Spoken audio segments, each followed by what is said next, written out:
উনি একজন বীর মুক্তিযোদ্ধা ছিলেন, স্বাধীনতা যুদ্ধে অংশগ্রহণ করেছেন।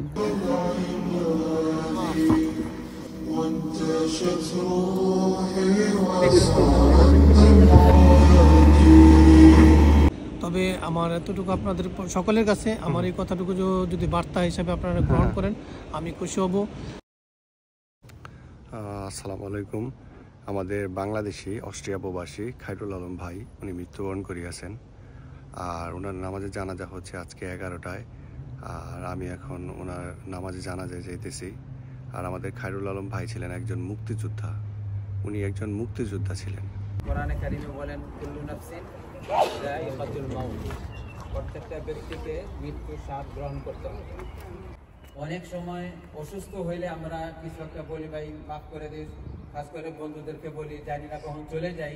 এটা মন থেকে বলা উচিত, কারণ আসলে আমি আপনাদের কাছ থেকে এখন বিদায় নিচ্ছি যে চলে যাই, আসসালামু আলাইকুম, পরবর্তীতে আবার দেখা হবে কিনা জানি না। সেই জন্য যখন এই ধরনের একটা সুযোগ হয় একজন আরেকজনের কাছ থেকে কিনে নিব, মাফ নিয়ে নিব, এটাই হওয়া উচিত। আর আসল মাফ হচ্ছে লেনদেন যদি থাকে, ভাই ব্রাদার আত্মীয় স্বজনদের লেনদেন, যে ওইটা আপনি সাফ করে ফেলেন। আপনি যদি এটা সাফ না করেন আপনি কবরে থাকবেন, আপনার সেটার কেস চলতে থাকবে। সাবধান সাবধান সাবধান। এখনই জানাবেন, আমি পরিশোধ করে দিব। আমার আব্বার জন্য দোয়া করবেন। Jeder kommt selber, diejenigen, die in der Lage sind, die für tote Personen Dua machen kann. Und für diese Tag sollen wir richtig vorbereitet sein. আসসালামু আলাইকুম। এটা হচ্ছে আমাদের বড় ভাই নাসিম ভাই। উনি হচ্ছে আমাদের অস্ট্রিয়া আওয়ামী লীগের সভাপতি।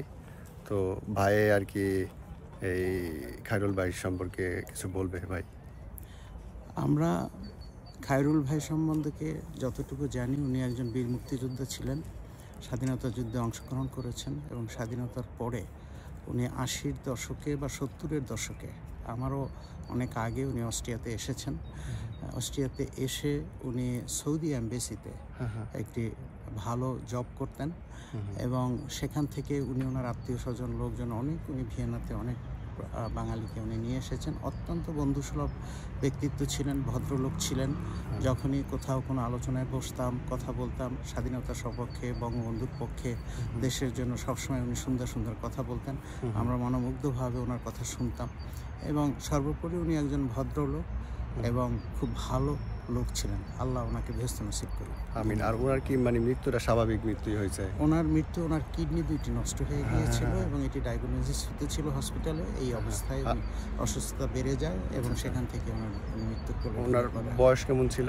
ওনার বয়স আমি একজাক্টলি বলতে পারবো না, তবে 80-র কাছাকাছি তো হবেই। আচ্ছা আচ্ছা আচ্ছা, আল্লাহ তার জান্নাত নসিব করুক।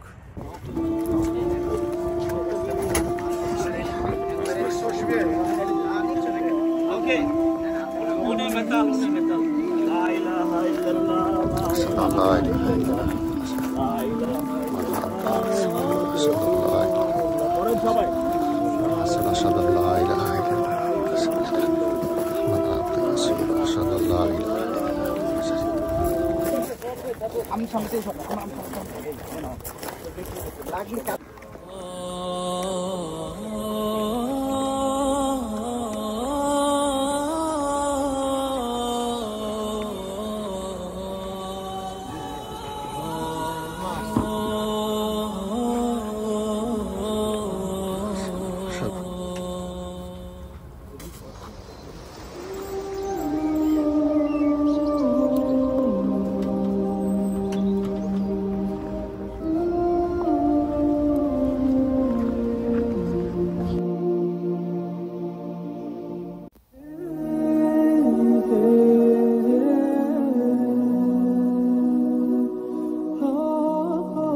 আলা মিল্লাতি রাসূলিল্লাহ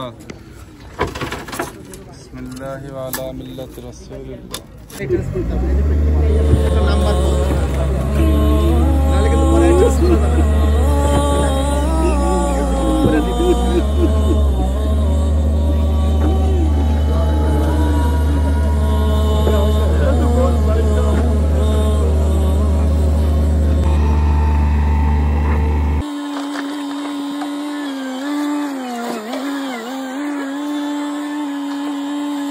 আমাদের ফয়েজ ভাইয়ের কে যেন মারা গেছে, উনি আমাকে জিজ্ঞেস করে ভাই বোনেরা যে ভাই মারা গেছে তার বোনে তার ওয়াইফের বাসায় চাউল নাই, কি খাবে, 1 মাসে খাবার নাই, কিন্তু গরু জবাই কইরা ও গ্রামবাসীকে খাওয়াইতো।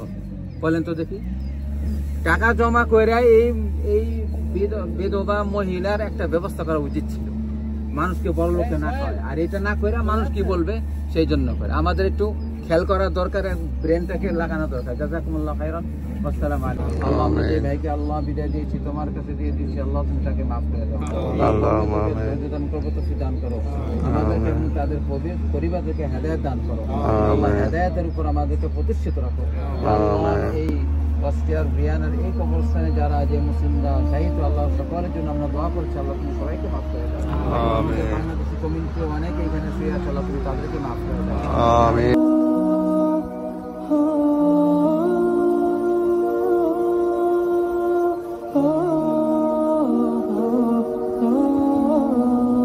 আসসালামু আলাইকুম। এটা হচ্ছে আমাদের বড় ভাই নয়ন ভাই। নয়ন ভাই, এই যে মারা গেল খায়রুল ভাই সম্পর্কে একটু যদি কিছু বলতেন। ধন্যবাদ। খায়রুল ভাই ভিয়েনাতে দীর্ঘদিন ধরে থাকেন, সম্ভবত উনি 80-র দশকে এসেছেন এখানে। উনি সৌদি এম্বাসিতে কাজ করতেন। তো ওনাকে আমি খুব ভালো করে খুব একটা চিনি না, ওনার পরিবারের সাথে আমার খুব একটা ভালো সম্পর্ক নেই, তথাপি লোক মুখে শুনেছেন ভালো মানুষ ছিলেন। হ্যাঁ, এই কথাগুলো আমি শুনছি আর নাসিম ভাইয়ের থেকেও। ভাই, যদি এই যে এখানে মুসলমান যদি কেউ মারা যায় বাংলাদেশি, তো এখানে কবর দেওয়ার নিয়মটা যদি একটু আপনি বলতেন, যেহেতু আপনি সিনিয়র এখানে কবর দেওয়ার নিয়ম হলে, এখানে যদি আপনারা কবর দেন, এই জায়গার এই মসজিদে যে এই কবরস্থানে যে কর্তৃপক্ষ আছে ওনাদের সাথে যোগাযোগ করতে হবে। ওনারা যোগাযোগ করে ওনারাই কবর দেওয়ার সমস্ত কিছু ব্যয়ভার বহন করবে। টাকা সম্ভবত এটা 4000 ইউরো, এক্স্যাক্টলি আমি জানি না। আর যদি কেউ লাশ বাংলাদেশে পাঠাতে চায়, সেই ক্ষেত্রে এটা তাদের সাথে যোগাযোগ করে এরকমই 4000 ইউরো, মানে এখানে কবর দিলেও 4000 ইউরোর মতো পড়বে, বাংলাদেশে পাঠালেও তো একটু বেশি 4000 পড়বে।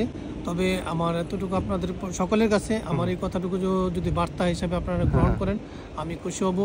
আমরা যারা বাঙালি মুসলমান এখানে আসি, অন্ততপক্ষে আমরা যেন যে কোনো একটা মসজিদের সাথে সম্পৃক্ত থাকি, কেননা আমাদের শেষ যাত্রাটা কিন্তু মসজিদ থেকেই শেষ হয় এবং একজন ইমামের মাধ্যমেই জানাজা দিয়েই আমাদের শেষ যাত্রাটা শেষ হয়। অতএব সেই ইমামের বেতনটা কিভাবে আসে এটা আমাদের চিন্তা করা উচিত। এক্ষেত্রে আমাদের সকলেরই পার্টিসিপেট করা উচিত। অন্ততপক্ষে সপ্তাহে একদিন হলো আমরা যেন আমাদের সন্তানদের, বউ বাচ্চাদেরকে সাথে নিয়ে মসজিদে জুমার নামাজ পড়তে আসি, অন্ততপক্ষে একদিন। এবং আমাদের সন্তানদেরকে সাধারণ শিক্ষার পাশাপাশি যেন ধর্মীয় শিক্ষাটা দেই, এটা খুব ভেরি ভেরি ইম্পর্ট্যান্ট। আজকে আমি যা দেখলাম, আমার খায়রুল ভাইয়ের সন্তানদের যে বাংলায় 2 মিনিট কথা বললেন, আমি কি বললেন সেটা আমি বলবো না, আমি দেখে তাদের সন্তানদের বাংলা কথা দেখে আমি আহত হয়েছি। সেই কারণে বলবো, আপনাদের সন্তানদেরকে দয়াচের পাশাপাশি বাংলা শিক্ষা দিন এবং ধর্মীয় শিক্ষাটা দিন, এবং আপনি নিজেও যে কোনো একটা মসজিদের সাথে সম্পৃক্ত হন প্লিজ, দয়া করে। আজকের এই বিষয়টা দেখে আমি ভালো মন্দ বলছি না, কিন্তু আমি আহত হয়েছি। ধন্যবাদ তোমাকে। যাই হোক, আমরা সবাই দোয়া করি যে খায়রুল ভাইকে আল্লাহ জান্নাত নসিব করুক। সবাই তার জন্য দোয়া করবেন। সবাই ভালো থাকবেন। আসসালামু আলাইকুম। Thank you.